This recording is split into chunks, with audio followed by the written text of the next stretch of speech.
Hola a todos, yo soy Samuel Páez y bienvenidos a Conversaciones con el micrófono abierto, un podcast en donde conversamos sobre temas de sociedad y cultura.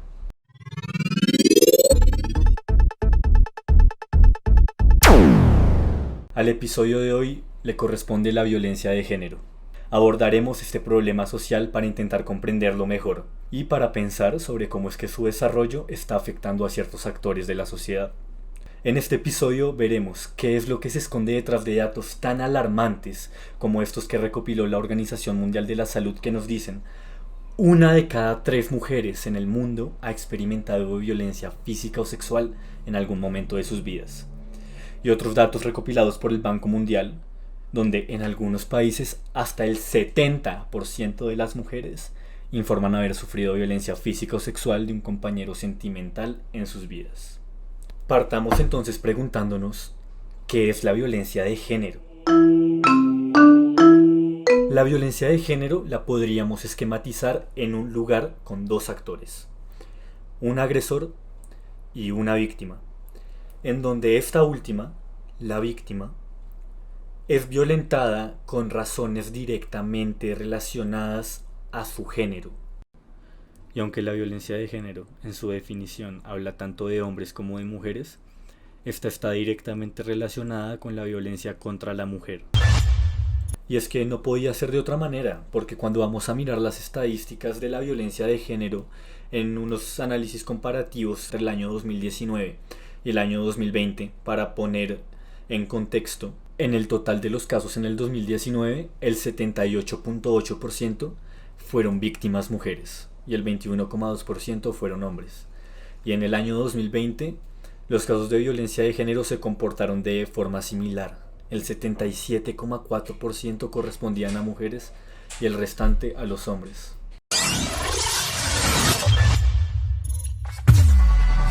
Siendo así que nos hemos sustentado sobre una cultura que por muchísimos años ha estado dirigida por un sistema patriarcal.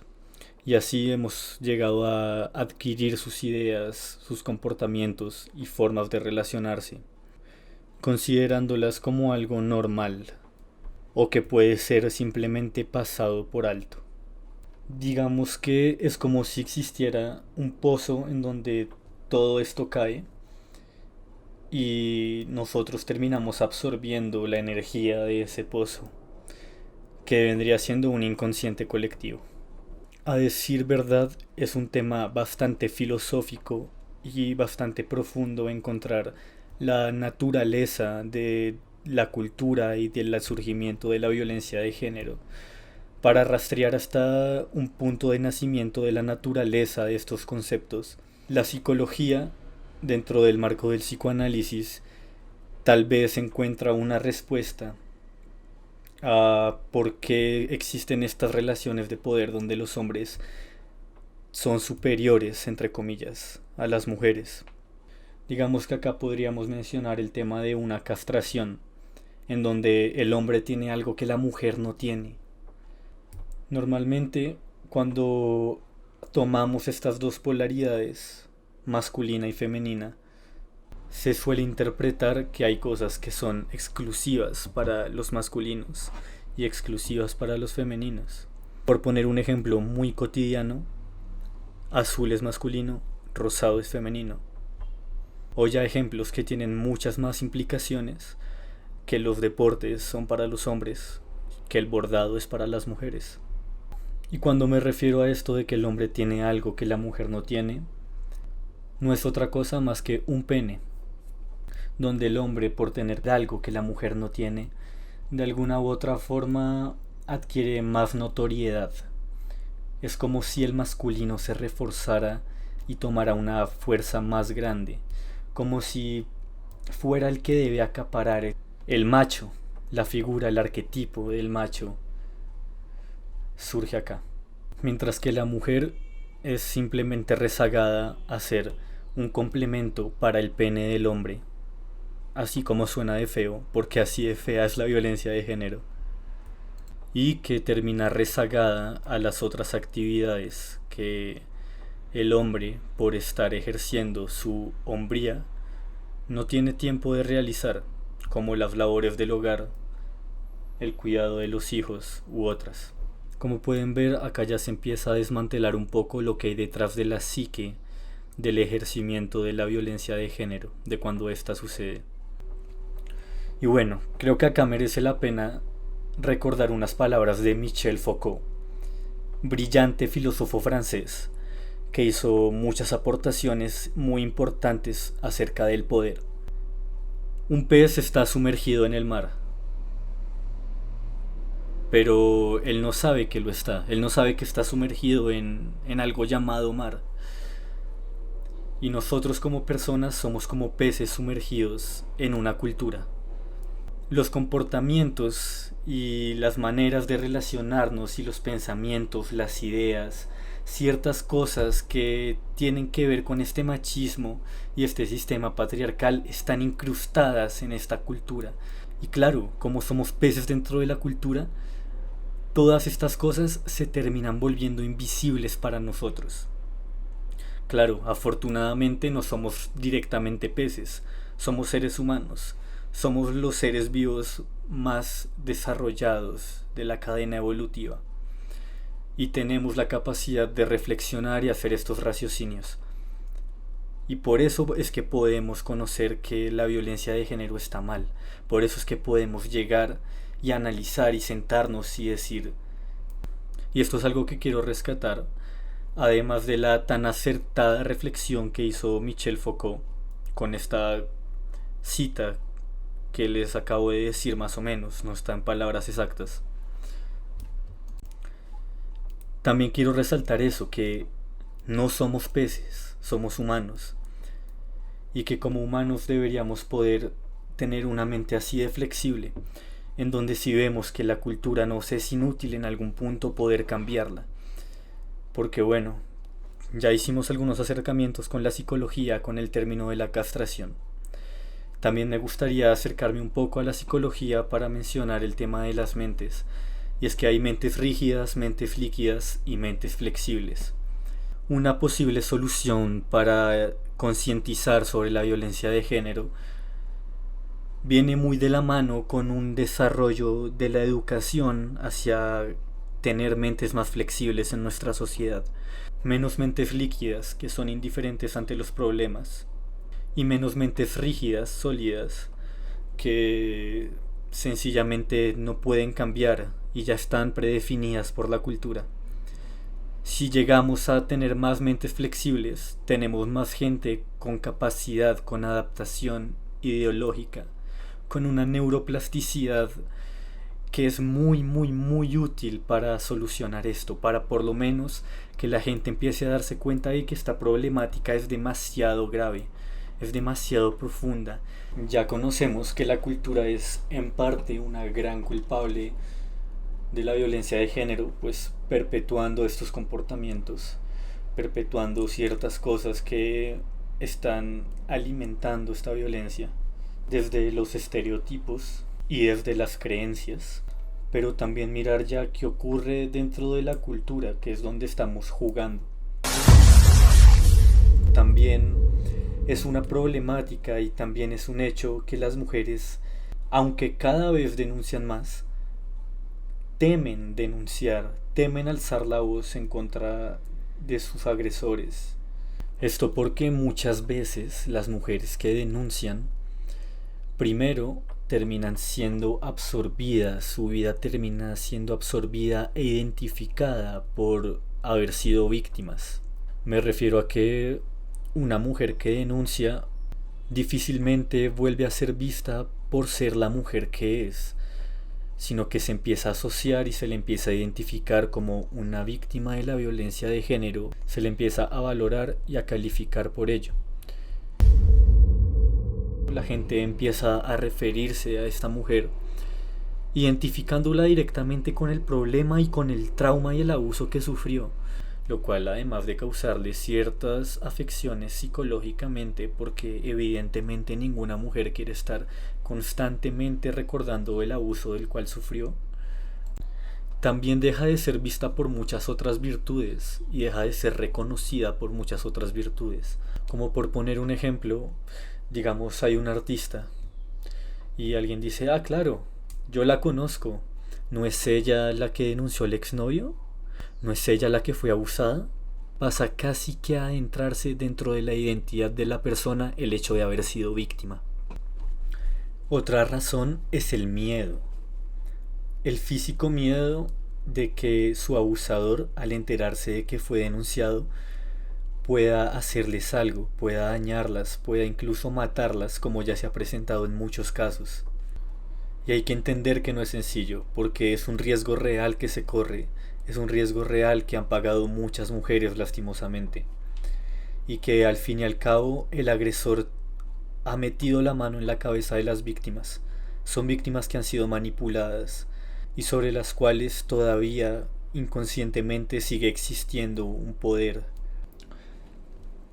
Otra razón es que muchas veces las mujeres violentadas ni siquiera caen en la cuenta de que fueron víctimas de violencia de género, puesto que como ya hablamos de la cultura y ciertas cosas normalizadas, bueno, pues este factor también es importante porque obedece a una normalización de la violencia, en forma de actitudes posesivas, actitudes controladoras, en forma de celos y en forma de culpabilizar al otro. Esta situación pues provoca el desgaste emocional y psicológico todo el tiempo a la víctima y sí, es violencia de género. Y con todo esto, injustamente, las mujeres que tienen la valentía de denunciar suelen ser revictimizadas. Y se les hacen preguntas entonces como, pero no entiendo, si usted ya sabía que él era así, ¿por qué seguía con él? Pero si eso pasó hace tanto tiempo, ¿por qué vienes a denunciar hasta ahorita? O se les cuestiona, se pone en duda su versión. Y salen comentarios diciendo que falta una parte de la historia, que si el hombre tuvo que actuar contra ella fue porque ella se lo buscó. Porque así dicen, ¿no? Que entonces el hombre le pegó. Pero ¿quién sabe qué habrá hecho para que llegue a pegarle? ¿Quién sabe qué habrá hecho para que él tenga que llegar hasta ese punto con ella? Es totalmente injusto revictimizar a una víctima. De hecho, revictimizar a la víctima es otra esfera de la violencia de género. Más bien admirar la valentía de que una mujer en esta sociedad, como están las cosas, tenga la valentía de salir y poner una denuncia. Y por supuesto, mucho más allá de la admiración, el apoyo. El apoyo, la conciencia y la intención genuina y real por querer hacer algo por una problemática que está hundiéndonos como seres humanos. Ahora me gustaría traer a colación un escándalo que hubo relacionado con la violencia de género, con el presidente de la Fox News, o bueno, el expresidente de la Fox News. Roger Ailes, expresidente de la Fox News, un medio de comunicación increíblemente poderoso en el mundo y en Estados Unidos sobre todo. Gretchen Carlson fue quien impuso la demanda contra Roger. Ella estaba atravesando algunos problemas en la cadena. Había sido retirada del programa Fox and Friends y su salario se había reducido porque le habían cambiado un programa en otra franja horaria. Ella convocó una reunión con el presidente para abordar los problemas que estaba teniendo en la empresa. Y lo que cuenta es que en esta reunión, que debía haber sido seria, él le dijo que debían haber tenido una relación sexual hace mucho tiempo. Y no solo esto, también indica que Roger le hacía comentarios de este tipo con frecuencia. Hacía comentarios sobre su cuerpo, le decía que era muy sexy, aunque costaba mucho trabajo. Solía pedirle que se vistiera con prendas más ajustadas. Y, como la misma Gretchen indica, decía que se la comía con los ojos. Esta denuncia que Gretchen había impuesto contra Roger parecía que no iba para ningún lado, o al menos que no iba a tener consecuencias tan inmediatas. Con la denuncia que le habían puesto a Roger, el avispero dentro de Fox News ya estaba alterado. Pero aún así, Roger parecía tenerlo todo bajo control. Continuando con esta narración, aparece Megyn Kelly, una periodista que trabajaba en la cadena, la cual ya había tenido ciertos tintes de haber sido víctima de violencia de género, pero se había dejado pasar todo eso por alto. Pues cuando Donald Trump era candidato a la presidencia de Estados Unidos, ella lo puso contra las cuerdas en vivo. Y después de eso, Donald Trump no paró de atacar a Megyn Kelly en redes sociales, con comentarios ofensivos y muchas veces refiriéndose a su posición de mujer. Gretchen imponía la demanda y Megyn Kelly era atacada por Donald Trump en redes sociales y Roger estaba controlando la situación, por así decirlo. Megyn se vio casi que forzada a ser bastante suave y a hacer unas preguntas bastante complacientes con el ex candidato a la presidencia de los Estados Unidos, Donald Trump. En una entrevista posterior, después de tantos ataques, en donde Donald Trump solamente dijo que lo sentía y ni siquiera fue capaz de afrontar directamente lo que había hecho. Fue como decir, ups, creo que se me fue la mano o algo así. Y Megyn Kelly, en su posición de periodista, mujer, en Fox News, no podía hacer otra cosa, no podía confrontar más a Trump, pues el medio lo respaldaba y además era el que iba a ser el próximo presidente de Estados Unidos. ¿Quién pagaría las facturas? ¿Quién daría la cara por Megyn si se ponía con los tintes periodísticos serios que la caracterizan? Con Megyn estamos viendo cómo claramente se resignaba y aceptaba las cosas de esa manera por temas de que no tenía el poder para cambiarlas, que simplemente le tocaba resignarse a su posición y aceptarlo como todo estaba sucediendo. Una clara manifestación del poder utilizado en la violencia de género por parte de Donald Trump y también del expresidente de Fox News, Roger, que en ese momento respaldaba a Donald Trump. Y continuaba todo normalmente. Con la denuncia, hasta que la misma Megyn también se cansó de ver y soportar cómo ella y sus compañeras estaban siendo víctimas de este tipo de agresiones. Y fue entonces cuando Megyn habló. Dijo que también había sido víctima de agresión sexual por parte de Roger Ailes, el cual aprovechó su posición de poder frente a Megyn a mediados de los años 2000, cuando ella todavía era solo una reportera en Washington, D.C. Con la voz de Megyn también se alzaron más voces, y las investigaciones de Roger terminaron sacando a la luz más agresiones y más abusos que había cometido. Así, luego Roger fue obligado a renunciar de Fox News y de su cargo como presidente. Roger había sido básicamente un depredador dentro de la industria de los medios de televisión en Estados Unidos. La salida de Roger se sintió como la caída de un régimen, pues él ya había dirigido la cadena durante más de 20 años, generándole mucho éxito y dejando un estilo muy marcado en sus programas. La influencia de Roger en los medios de comunicación era tan grande que llegó a ser señalado de ser el culpable de haber dividido Estados Unidos en dos, políticamente hablando. Y si bien las declaraciones de Megyn Kelly fueron la clave para impulsar la denuncia que se había puesto en contra de Roger, lo que verdaderamente terminó de cerrar el caso era el deseo de los hijos de Rupert Murdoch, de James y de Lachlan Murdoch, que querían impulsar un giro en Fox News hacia posiciones políticamente más centristas, y que con Roger de presidente no podían hacer. Entonces aprovecharon el escándalo mediático dentro de Fox News para deshacerse de Roger Ailes. Con esta historia se refleja claramente cómo una figura en una posición de poder puede aprovecharse de otras que no la tienen y que además incluso la necesitan para sacar algún tipo de provecho, pues para escalar en una industria como es la televisión, lamentablemente casos como estos son muy frecuentes, y depredadores como Roger Ailes no solamente existe él. Pues sin irnos más lejos, en el mismo caso de Roger salieron más ejecutivos de Fox News asociados con él que también eran depredadores.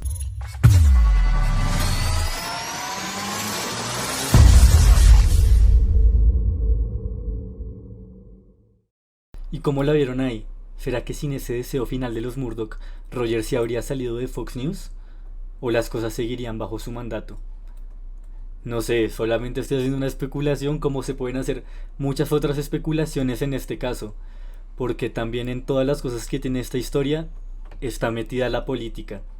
A lo mejor, y qué bueno que no fue así, este caso pudo haber llegado a ser otra injusticia, pues la influencia de dos entidades muy poderosas como Megyn Kelly y su duro testimonio, y los Murdoch tuvieron que ayudar a que la denuncia que se había puesto en primer lugar por una mujer que ya era reconocida y tenía un estatus fuera realmente llevada a cabo con las consecuencias que debía tener.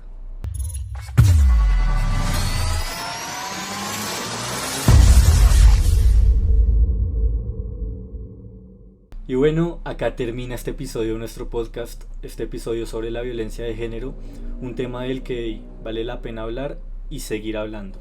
Este caso que les comenté, para nuestros oyentes a los que les quedó intriga sobre qué pasó o de cómo se desarrollaron las cosas, lo mejor de todo es que hay una película y está en Netflix. Se llama El Escándalo y trata precisamente sobre este caso, como para los que quieren curiosear un poco más.